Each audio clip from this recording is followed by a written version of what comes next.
So much for coming. Thank you for the reports you've done. And I'm hoping to kind of focus on the current and future use of office space. And I'm trying to better understand kind of how the affordable housing programs work, because when I talk to families in my constituency, they don't really care about the big announcements in Ottawa. They care about whether they can actually pay the rent and get an affordable roof over their head. So now I noticed in the report that Ottawa uses the term affordable housing to mean 80% of today's sky-high market rent. And StatsCan says it should be no more than 30% of a family's income. And those two very radically different definitions seem to me to be a bit of the problem. Would you agree that this difference in definition is a big part of the problem, and exactly why the lowest income families, the ones we need to help the most, are still being left out in the cold? So the concern around the measure used for affordable housing is not the first time that I've raised this concern. I did an audit on chronic homelessness and identified, as you say, Statistics Canada bases affordable housing on rent, but so does the National Housing Strategy. So Canada's National Housing Strategy says that is the benchmark, right? Pre-tax household income. You shouldn't spend more than 30% of it on your housing needs. But the Canada Mortgage and Housing Corporation that delivers many of these programs uses a different one. They do base it in this program and in a few others on 80% of median market rent. And in a time when rent is increasing because of the shortage of housing, it ends up with rental properties that are not meeting the needs of those who need it the most.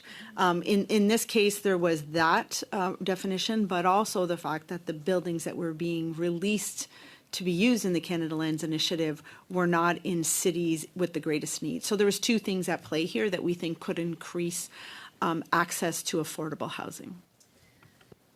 Okay, so I'm just wondering, does it make sense to you that the new $13 billion Build Canada Homes program is using the exact same flawed affordability definition as was used in the Federal Lands Act? If the smaller program failed to deliver real affordability, why should Canadians expect that this much bigger program won't just fail on a much bigger scale? So I can't really talk about that program, but what I would expect a housing program to look at would be to think about affordability, to think about accessibility, but then sustainability. And there's a trade-off between them. So not every home can meet all of those criteria. But I would also like to see homes built along the spectrum of houses, not just being rental properties. There are other types of housing along the housing spectrum that I would expect a housing program to consider, and again, the cost benefit of where you invest in a given year.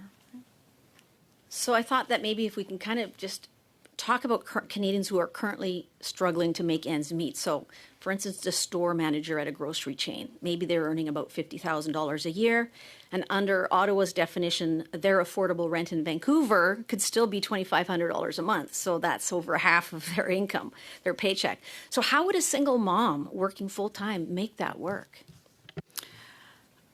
So I mean, while I love math, I'm not the one who can help someone manage their day-to-day budget. I think it's important to note that the National Housing Strategy does call for affordability to be based on household income, and that Canada Mortgage and Housing Corporation is using a different definition. In both of the reports I mentioned, the chronic homelessness one and this, we have given a recommendation to the Canada Mortgage and Housing Corporation to relook at that. And I would expect that they would align with what's in the National Housing Strategy at some point. So when government calls these units affordable, isn't it true that mostly the vulnerable families in our communities, single parents, one-income families, still won't be able to afford them? Well, I guess I would state that they are more affordable in that they're less than market rent, but they aren't meeting those with the greatest needs. And that is something a government should be concerned about, is going to get those furthest behind and moving them forward first. And that's why I would expect that some of the houses would be based on income threshold when you determine affordability. Okay, so I actually had one more kind of like example, because I want Canadians to understand what this really means, that Okay. So you have a single income family, like a dad working as a long-term care worker, also $50,000 a year, paying $2,500 in rent, and that basically leaves him $1,700 to cover gas, groceries, heat, clothes for the kids. The rent that they're paying is not actually affordable. Would you agree? Very brief answer if you're able to. Again, I would point to Statistics Canada and the National Housing Strategy's definition that affordability when it comes to housing should be based on your pre-tax income and considering all the other things that a household has to spend. Thanks very please. much. We're going to go to Thank you very much, Ms. Hogan. Welcome here and welcome to your staff who have joined you in helping us understand the reports that you've tabled. We're talking about fighter jets, we're talking about service contracts, and we're talking about federal office space. So there's a wide range of topics that we're covering today. So getting right to it. In your report number 3, Current and Future Use of Federal Office Space, it says that the Treasury Board plays, and I'm going to quote, a key role in providing cooperation across government. What, if any, rationale was given for why the Center of Expertise for Real Property, which was created in 2021, was dissolved only 3 years later? The Treasury Board Secretariat actually plays many roles when it comes to federal office space. As the employer, they do set the tone for in-office presence. So that is a key element to understand when you look at how federal office space is being used and how much is needed. But when it comes to the Center of Expertise, that was put in place to look at a horizontal review of all the fixed assets of the government. They issued 119 recommendations, and we did find that they were dissolved in March of 2024. We were told that it was because of a lack of funding, and that now the responsibility rested with the organizations who had received the recommendations in order to ensure that they had been implemented. But we found that only 21 of the 119 had been implemented by the time the center was dissolved. So I am concerned that some of those recommendations may get forgotten, but it really now rests with all of the departments who received them to act on them. Thank you.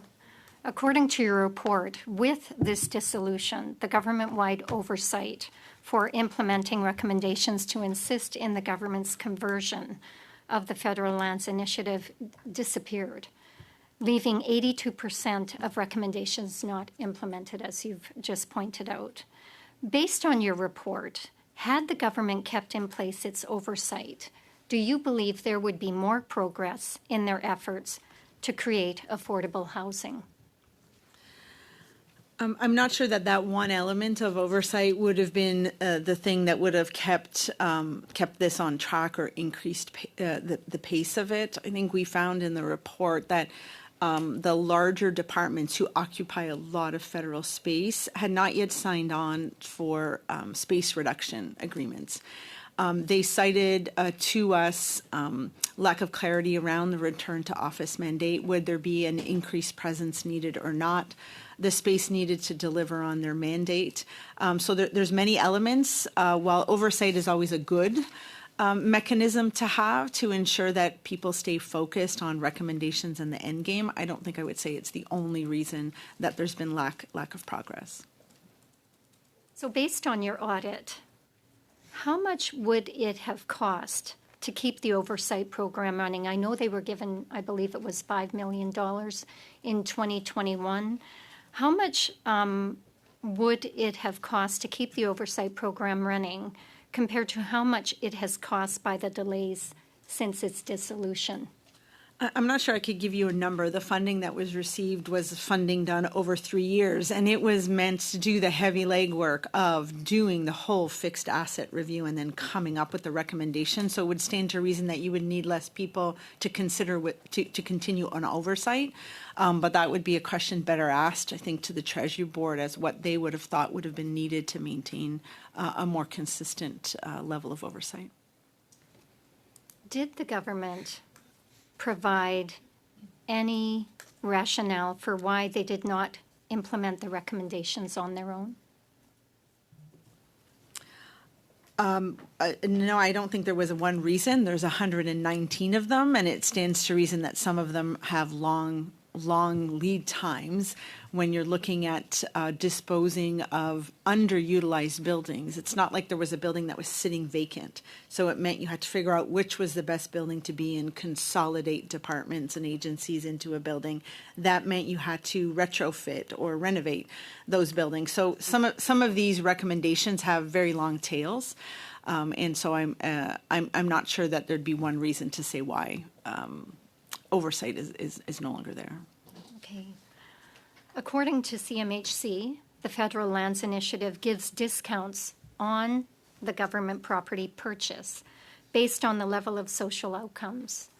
Did your audit reveal what kinds of discounts federal land is being sold at? And if so, what was it?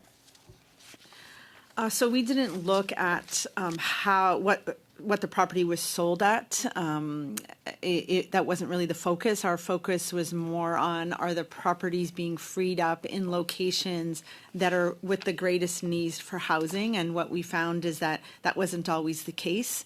Buildings were being freed up in places where there wasn't the greatest need in a community. So that really comes down to Public Service and Procurement Canada having the information to know which are the buildings they want to target, and then how do you move federal tenants out of it. And I think our biggest concern was around affordability of the end game, of the outcomes. And what we found is that the homes being built were really not affordable enough for those most in need. Thank you very much. Thanks very much.